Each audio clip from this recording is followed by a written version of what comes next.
এরপরে প্রশ্ন হলো, কেউ জাদুগ্রস্ত কিনা কিভাবে বোঝা যাবে? কোনো ব্যক্তি জাদুগ্রস্ত কিনা এটা বোঝাটা অনেক সময় খুবই সহজ, আবার কোনো কোনো সময় একটু দুরূহ। আমাদের সমাজে জাদুগ্রস্ত রোগী হিসাবে আমরা যাদেরকে জানি তারা অনেকে জাদুগ্রস্ত, আবার অনেকে মানসিক রোগী। সাধারণ মানসিক রোগীকেও অনেক সময় জাদুগ্রস্ত বা জিনে আক্রান্ত রোগী হিসাবে আমরা মনে করি। এটা অনেক সময় ভুল হয় আমাদের। তো এই জন্য জাদুগ্রস্ত রোগীর কিছু আলামত আছে, সে আলামতগুলো দেখে আমরা নিরূপণ করতে পারি কোন ব্যক্তিকে জাদু করা হয়েছে, অর্থাৎ ব্ল্যাক ম্যাজিক করা হয়েছে। এর আগে বলে রাখি যে ব্ল্যাক ম্যাজিক যে করে আর যে করায় পয়সা দিয়ে, এই উভয় ব্যক্তি শুধু কবিরা গুনাহকারী নয়, বরং এই জাদুর কাজ যে ব্যক্তি করে, জাদুকর বা ব্ল্যাক ম্যাজিশিয়ান যে ব্যক্তি ব্ল্যাক ম্যাজিক করে মানুষের ক্ষতি করে, ইসলামী শরিয়ার দৃষ্টিকোণ থেকে সবচাইতে জঘন্য শাস্তির মুখোমুখি সে ব্যক্তি হবে। মৃত্যুদণ্ডের শাস্তি ইসলামী আদালত তাকে দিবে।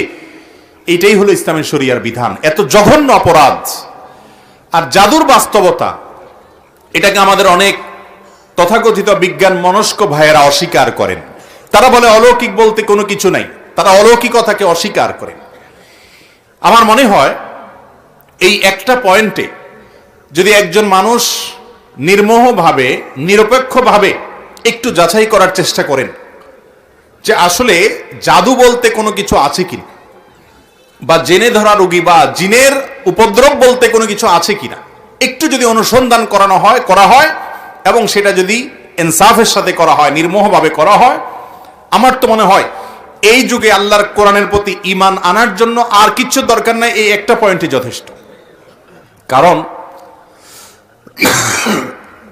অনেক জিনে ধরা রোগী আছে, যেই জিনে ধরা রোগীদের পুরো অবস্থা যদি পর্যবেক্ষণ করেন আপনি,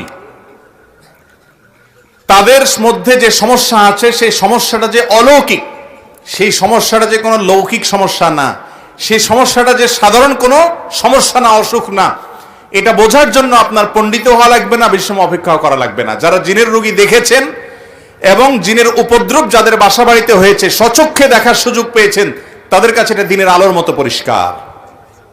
এবং এরকম বহু দৃশ্য দেখার সুযোগ আমার হয়েছে।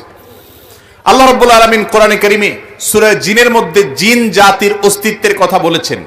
আমাদের তথাকথিত বিজ্ঞান মনস্ক ভাইয়েরা, বোনেরা, অনেক নাস্তিক বন্ধুরা তারা জিনের অস্তিত্বকে স্বীকার করে না, অথচ জিনের উপদ্রব যে বাসা বাড়িতে হয়েছে তারা জানে জিন আছে না নাই, তার উপদ্রব দেখে অনুমান করতে পারে, নিশ্চিত হতে পারে তারা।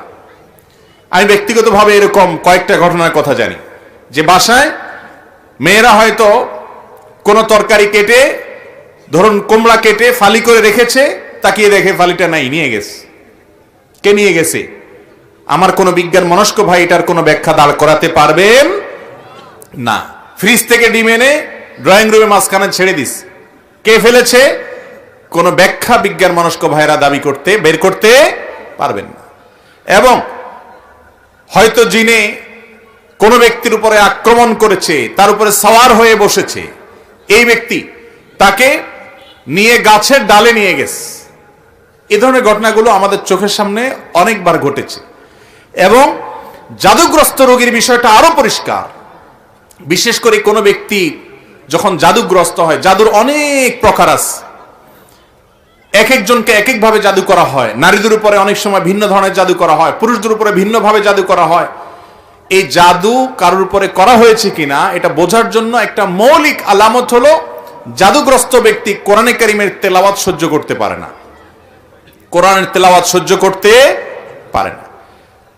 গত বোধহয় কয়েক সপ্তাহ আগে আমার বাসায় এরকম একজন রোগীকে এক ভদ্রলোক নিয়ে আসলেন, এনে বললেন, ভাই এই লোকটাকে কেউ বা কারা জাদু করেছে, ব্ল্যাক ম্যাজিক করেছে।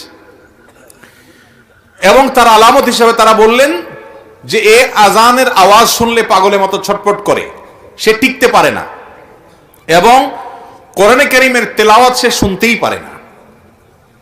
আমার চোখের সামনে তার সঙ্গে যখন কথা হচ্ছিল,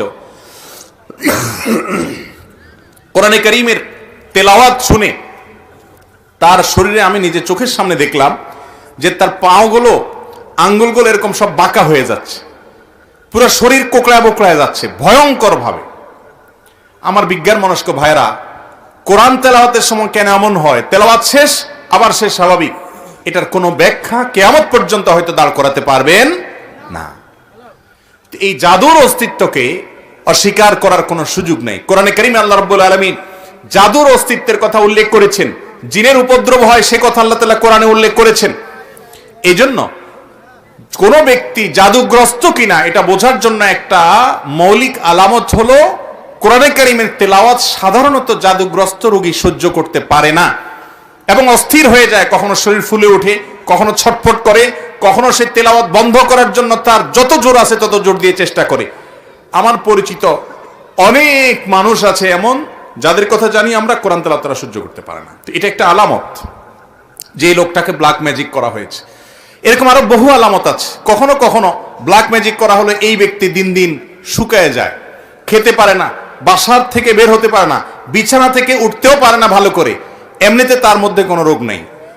গত জুমার আগের জুমার সম্ভবত এরকম এক রোগীর কাছে এক ভদ্রলোক আমাকে নিয়ে গেলেন। তার দেশের বাইরে বিভিন্ন নামি দামি হাসপাতালে ট্রিটমেন্ট করেছেন, অনেক বড় বড় ডাক্তার দেখিয়েছেন, তার কোনো রোগ ধরা পড়ে না, কোনো ডায়াগনোসিস হয় না। তার সমস্যা হলো তিনি বিছানা থেকে উঠতেই পারেন না, দুর্বল হয়ে পড়ে থাকেন এবং সমস্ত ট্রিটমেন্ট করার পর খোলাসা আসলো তার শরীরে আসলো তেমন কোনো রোগই নেই। ভাইরা আমার, এই ধরনের সমস্যা আজকাল আমাদের ঘরে ঘরে অহরহ হচ্ছে। তো এই জাদু যেটা দিন দিন আমাদের সমাজে বেড়ে চলেছে, মূলত এখানে শয়তানের আশ্রয় নেওয়া হয় এবং কুফরি কালাম পাঠ করা হয়। এগুলোর মাধ্যমে মানুষের ক্ষতি করতে পারে। আল্লাহ রাব্বুল আলামিন সে অপশন রেখেছেন, এটা এক ধরনের পরীক্ষা, আল্লাহর বিভিন্ন হিকমা আছে এর পেছনে। তো যাই হোক, তো এই ধরনের জাদুগ্রস্ত ব্যক্তি যদি ধরা পড়ে, এই ব্যক্তির ট্রিটমেন্ট কি সেটা বলার আগে আরো কয়েকটা আলামত বলি। অনেক লোক আছে যাদের উপরে জিনের উপদ্রব হয়, জিন সাওয়ার হয়। জিন সাওয়ার হওয়ার একটা বড় আলামত হলো বেশি বেশি হাই তোলা, প্রয়োজনে অপ্রয়োজনে অনবরত হাই তুলতে থাকে। আমার নিয়ারেস্ট আত্মীয়কে, ছোট বাচ্চা মানুষ আমি দেখেছি যে অনবরত মিনিটে মিনিটে হাই কোনোভাবে বন্ধ করা যায় না, হা করে থাকে, সারাক্ষণ সে হাই তুলতে থাকে এবং তার ঝিমানি আসতে থাকে। এটা এক প্রকার আলামত দুষ্ট জিনের উপদ্রব কারোর উপরে হওয়া। এর পাশাপাশি চোখ দিয়ে অনবরত পানি পড়তে থাকার অনেক আলামত আছে। বিশেষ করে যারা শরঈ ঝাড়ফুঁক করেন এই সমস্ত লোকেরা এগুলো ভালো বলতে পারবেন। আমি মৌলিক কয়েকটা আলামত বললাম, এই সম্পর্কে আমি এক্সপার্ট না। এই জন্য যেগুলো আমার চোখের সামনে দেখেছি, বিভিন্ন অভিজ্ঞ ব্যক্তিরা অভিজ্ঞতার আলোকে লিখেছেন এবং বর্ণনা করেছেন, সেগুলো আলোকে কয়েকটা আলামত বললাম। জাদু থেকে বেঁচে থাকার জন্য সাধারণভাবে আমাদের আমল হলো সকাল সন্ধ্যার দোয়াগুলো বেশি বেশি করে পড়া। আমরা একটা ছোট্ট বই লিখেছি, সকাল রাসূলুল্লাহ সাল্লাল্লাহু আলাইহি ওয়াসাল্লামের সকাল সন্ধ্যার দোয়া ও জিকির। এই বইটা আস-সুন্নাহ ফাউন্ডেশনে অর্ডার করে যে কোনো জায়গা থেকে পাওয়া যেতে পারে। এই বই ছাড়া আরো বিভিন্ন হিসনুল মুসলিম আছে, আরো বিভিন্ন বই আছে দোয়ার, সেগুলোতে সকালে এবং সন্ধ্যা নবী সাল্লাল্লাহু আলাইহি ওয়াসাল্লাম যে দোয়াগুলো পড়তেন, এর মধ্যে বিশেষ করে কয়েকটা দোয়ার কথা বলি। নাম্বার 1, সূরা ইখলাস কুল হুয়াল্লাহু সূরা 3 বার, সূরা ফালাক 3 বার, সূরা নাস 3 বার সকালে, আবার সন্ধ্যায় 3 বার 3 বার করে আসরের পরে বা মাগরিবের পরে পড়বেন। আরেকটা দোয়া হলো আউযু বিকালিমাতিল্লাহি তাম্মা ওয়া মিন শাররি কুল্লি শাইতানিন ওয়া হাম্মা ওয়া মিন কুল্লি আইনিন লাম্মা। এটা বেশি বেশি করে পড়া। এর মাধ্যমেও ব্ল্যাক ম্যাজিক এবং দুষ্টজনের উপদ্রব থেকে বাঁচা যায়। এছাড়া দুষ্টজনের উপদ্রব থেকে বাঁচার জন্য আলাদা অনেকগুলো আমল আছে। একটা ভিডিওতে আমরা বলেছি 15টি আমল আছে।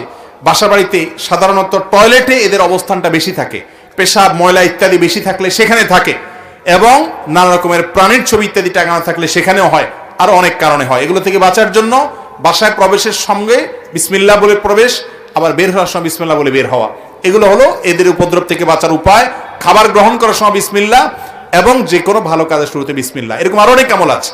এই আমলগুলোর মাধ্যমে বিশেষ করে জাদু থেকে বাঁচার জন্য সূরা ফালাক নাস নাজিল হয়েছে। আমাদের সঙ্গে নবী করিম সাল্লাল্লাহু আলাইহি সাল্লাম তাকে একজন ইহুদি, তার নাম ছিল লাবিদ ইবনে আসম, এই দুষ্ট লোকটা জাদু করেছে। নবী সাল্লাল্লাহু আলাইহি সাল্লাম অসুস্থ হয়ে পড়েছেন, এমন অসুস্থতা যে কোনো ডাক্তারের ট্রিটমেন্টে কোনো উপকার হচ্ছে না, কোনোভাবে কোনো রোগ ধরা পড়ছে না। পরবর্তীতে আল্লাহ রাব্বুল আলামিন দুজন ফেরেশতা পাঠালেন। তারা দুজনের একজন তার পায়ের কাছে, আরেকজন মাথার কাছে দাঁড়িয়ে একজন অপরজনকে জিজ্ঞাসা করছেন লোকটার কি হয়েছে। তখন অপরজন জবাবে বলছেন তাকে জাদু করা হয়েছে, সাধারণ কোনো রোগ না। তখন জিজ্ঞেস করলেন যে কে জাদু করেছে, বললে অমুক জাদু করেছে, নাম সহকারে। কি দিয়ে জাদু করেছে? তার চুল দিয়ে জাদু করেছে। কোথায় আছে? অমুক কূপের নিচে আছে। এর প্রেক্ষিতে ওই ফেরেশতা আবার জিজ্ঞাসা করলেন তাহলে এখন মুক্তির উপায় কি?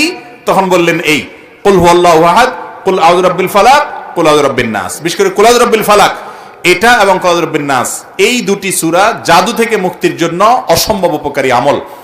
আর কোন বাসায় এই ধরনের কোন উপদ্রব থাকলে সূরা বাকারা তেলাওয়াত করা সম্পর্কে হাদিসে নবী করিম সাল্লাল্লাহু আলাইহি ওয়াসাল্লাম বলেছেন, যে বাসায় সূরা বাকারা তেলাওয়াত করা হয় সে বাসায় দুষ্ট জিন বা শয়তানের উপদ্রব থাকে না। আল্লাহ তাআলা হেফাজত করেন। এবং এই আমলগুলো আল্লাহর কসম করে বলেছি, আমি ব্যক্তিগতভাবে বহুবার অ্যাপ্লাই করেছি, আমল করে দেখেছি, সাথে সাথে উপকার পাওয়া যায়। কোন কোন সময় ছোট ছোট বাচ্চাদেরকে দেখবেন 2 বছর 3 বছরের বাচ্চা এমন অস্বাভাবিক আচরণ করে যে অস্বাভাবিক আচরণটা কোনো ব্যাখ্যা দিয়ে আপনি দাঁড় করাতে পারবেন। হঠাৎ করে সে পাগলামি এমন করে, সীমা ছাড়িয়ে পাগলামি করে, আপনি সাথে সাথে আউযু বিসমিল্লাহ পড়ে সূরা ফাতিহা পড়েন, সূরা ইখলাস, ফালাক এবং নাস, কুল হুয়াল্লাহু কুল আউযু বিরাব্বিন নাস যতটুকু পারেন নিজে নিজে পড়েন, পড়ে তাকে ফু দেন। আউযু বিকালিমাতিল্লাহি তাম্মা অমিন শাররি কুল্লি শাইতানিন ওয়া হাম্মা অমিন কুল্লি আইনিল লাম্মা, দোয়াটা পড়ে পারলে ফু দেন। এবং আর কিছু না পারেন অন্তত 3 কুল পড়ে পড়ে ফু দেন। সাথে সাথে ইনশাআল্লাহ আপনি দুষ্টজনের উপদ্রব থেকে বাঁচার আলামত নমুনা পাবেন। আর কিছু না পারেন সূরা বাকারার তেলাওয়াত, কোরআনে কারীমের তেলাওয়াত অনলাইন থেকে ইউটিউব থেকে খুঁজে বের করে চালু করে দেন। সাথে সাথে দেখবেন যদি ওই জাতীয় সমস্যা হয়ে থাকে, দেখবেন সে শান্ত হয়ে গেছে। এবং এটাও ব্যক্তিগতভাবে আমি বহুবার আমল করে দেখেছি। অতএব ব্ল্যাক ম্যাজিক এখন ঘরে ঘরে, দুষ্টজনের উপদ্রব এখন ঘরে ঘরে, যারা সাফার করছে তারা জানেন। আমাদের সবাইকে নবী করিম সাল্লাল্লাহু আলাইহি ওয়াসাল্লামের শেখানো আমলগুলো করতে হবে। আর ব্ল্যাক ম্যাজিকের ট্রিটমেন্টের নামে যা হয় আমাদের দেশে, বিশেষ করে কবিরাজরা যা করে, এদের বেশিরভাগই হলো বাটপার কিসিমের, এদের বেশিরভাগ হলো প্রতারক কিসিমের। এদেরকে বোঝা বড় কঠিন, বিশেষ করে যে লোকগুলো অনেক মোটা অঙ্ক হাঁকাবে এবং ওই 7 ঘাটে পানি 14 ঘাট 14 পুকুরের থেকে অমুকটা তমুকটা, কালো ছাগল, কালো মোরগ, এগুলো আলামত খারাপ। কোরআনে কারীম থেকে সরাসরি যারা ট্রিটমেন্ট করে, এই ট্রিটমেন্টগুলোই সাধারণত হয়ে থাকে সঠিক এবং যথার্থ ট্রিটমেন্ট। এরকম ঝাড়ফুকালা মানুষ অবশ্যই খুঁজে পাওয়া অনেক কঠিন হয়। আল্লাহ রাব্বুল আলামিন ব্ল্যাক ম্যাজিক সহ জাতীয় যত সমস্যা আছে এগুলো থেকে আমাদেরকে বেঁচে থাকার তৌফিক দান করুন।